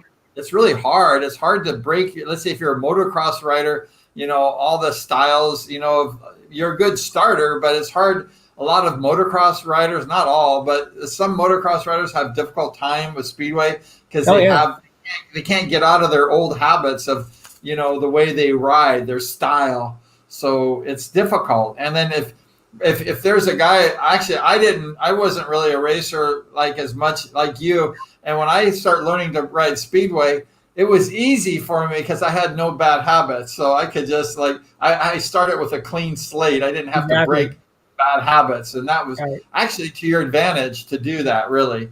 And then Bill Cody, he had a difficult time. He had to forget all the things. He was a 1 miler. He was a top champion in the AMA, ranked number 5 in points in the 1 mile. So Bill Cody had a lot of difficult things to have to put on the shelf, like his particular style and his particular things, right? I mean, he had to really put a lot of his memories away to get right speed. Yeah. It didn't take him long. It didn't take him long. Probably after the 4 crashes, I think Bill Cody had speedway. And Bill Cody, he went to Australia on like 72, 73, Yeah. and he was kicking butt on Barry Briggs and Ivan Major. I mean, on the real long track, because Bill Cody was a 1 mile racer in Sacramento, top point guy. And so when you got Bill Cody on that long speedway track, he was flying. Yeah, he was good.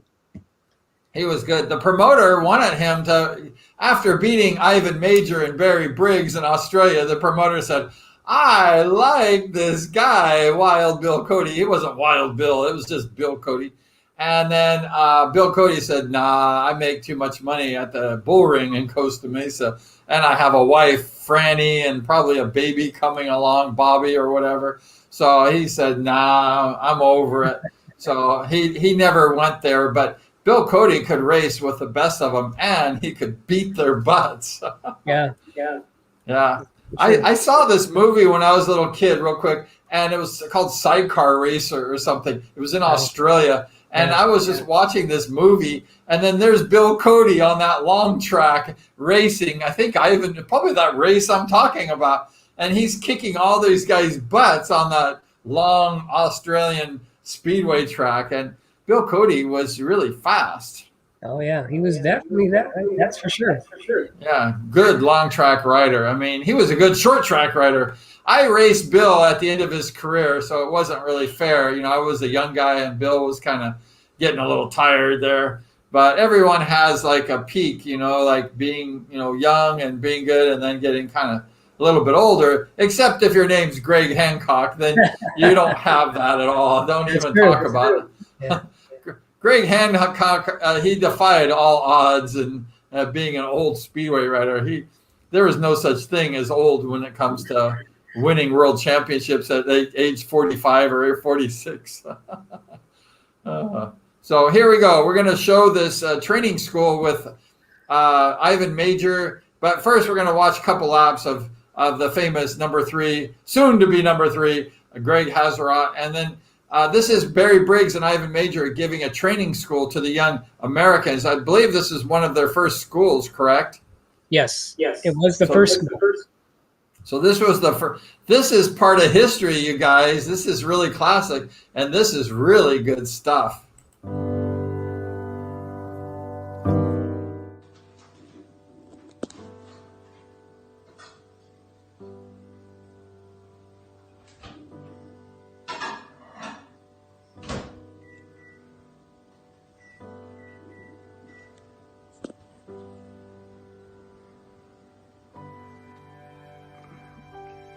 Here's a practice session at Whitman, and this is when we were all sitting down. This is before we knew how to stand up and ride the bikes properly.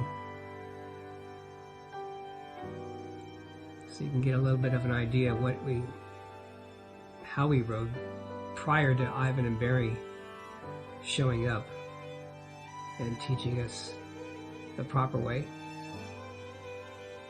This is at Whitman.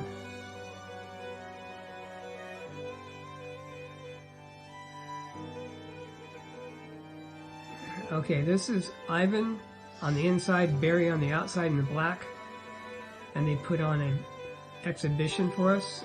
This was the day that we all learned how to ride a speedway bike properly, and they took the time to put on a little exhibition for us, riding side by side. It was pretty cool. It says back then we had never seen anything like this.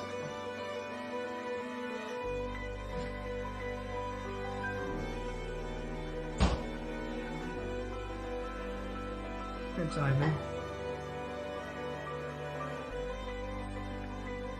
This is at Whitman Stadium.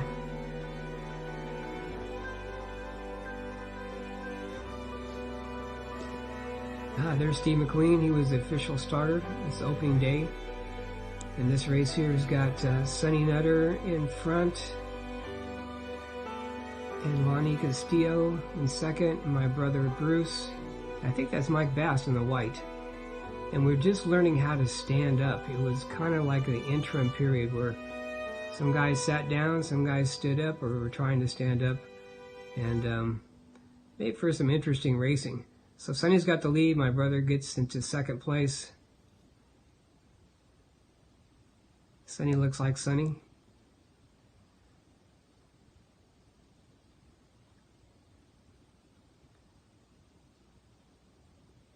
Good form.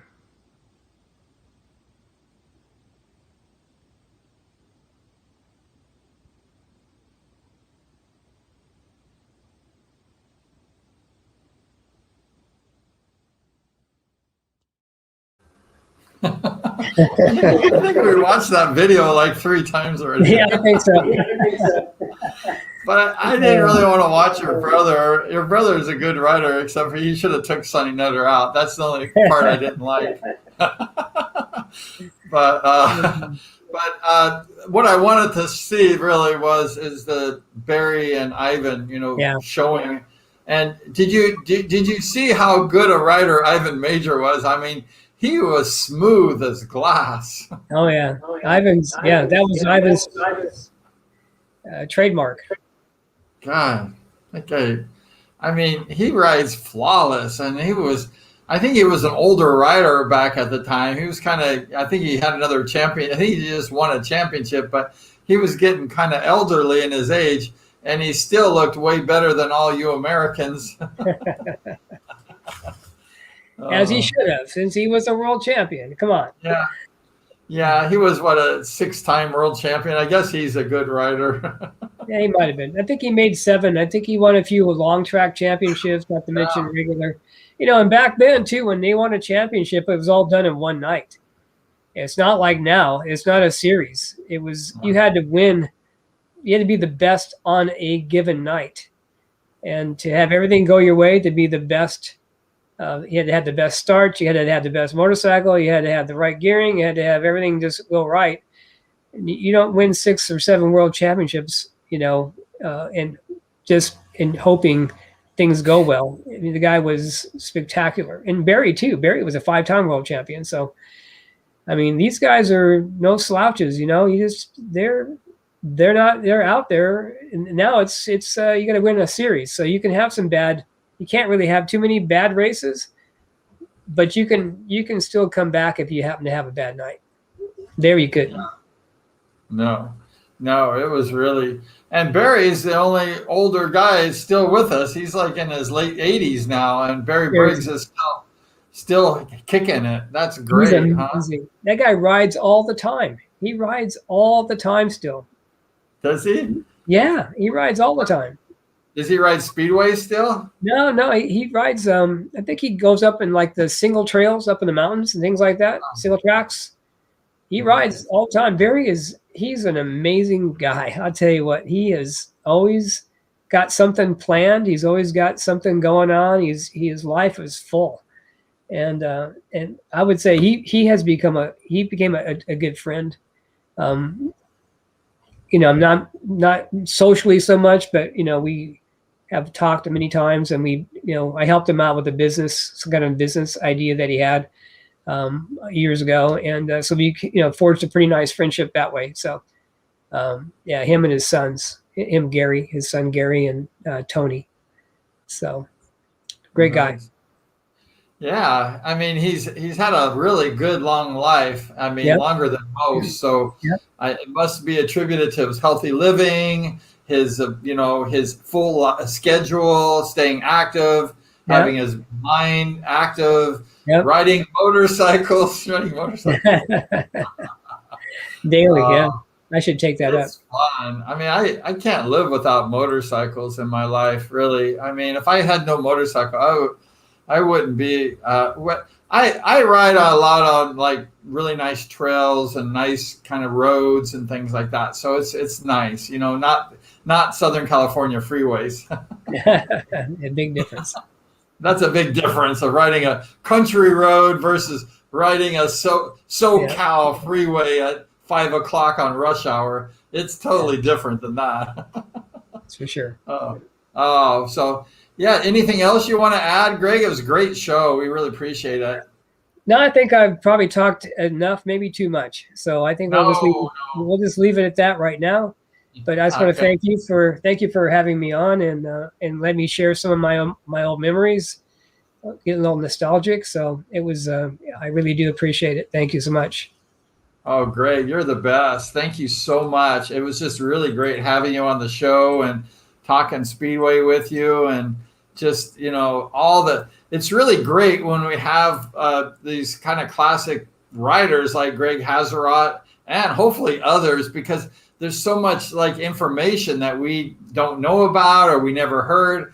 And so it's really great when we have a early day Speedway rider such as Greg, who he was at the Whitman Stadium and then he was at the opening of Costa Mesa. I mean, how neat is that to have a guy who was there at the revival of the modern day Speedway?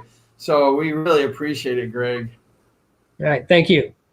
Okay. Thank you so much. And that was Greg Haserot. I mean, that guy was good. Number 3 and number 98 or something like that. And Greg was just a really great rider. I mean, he was, like I said, he was a hard charger. He wasn't like Rick Woods and Mike Bass and Sonny Nutter and Bill Cody. He wasn't quite at that level, but he was beating those guys on occasion. And he was a hard charger. What I like about Greg really a lot is he was a tough guy. Like he would drive into you and he would he would go for it. And he was, sometimes it didn't work out to his favor either. He'd maybe have a crash once in a while, but hey, it's Speedway. We all crash once in a while. Who cares? But Greg Haserot was a hard charger. He was just a good, solid, get down kind of rider. And he was no nonsense. And, he went for it. And sometimes it worked and sometimes it didn't work. But who cares? You're riding a Speedway bike. And he was a good rider. And his brother, Bruce, rest in peace, he was a good rider. And I guess Greg was telling me that Bruce was a handsome guy. So all the chicks were chasing his brother, Bruce. And poor Greg, no girls. No, I don't know about that. I shouldn't say that. Maybe a few girls after Greg. But the brother, Bruce, had all the girls. And I hate guys like that, too. So don't worry about it, Greg. It sucks when you got more handsome guys around you. I remember I had Bruce Penhall, and none of the girls liked me. They all liked Juicy Brucey. And it was a lot of fun. The early days of Speedway, we really appreciate it, you coming on, because, that's what it's all about. And to preserve the memory of the early days, because it was neat seeing like this video footage of Ivan. You even saw Steve McQueen for about a second. Steve McQueen was in there at the starting gate at one of the races. So, and we saw the opening, the first year or so of Costa Mesa, maybe the second year. and we heard all about what the opening was like. It was really great. So this is memories that certainly we can't buy.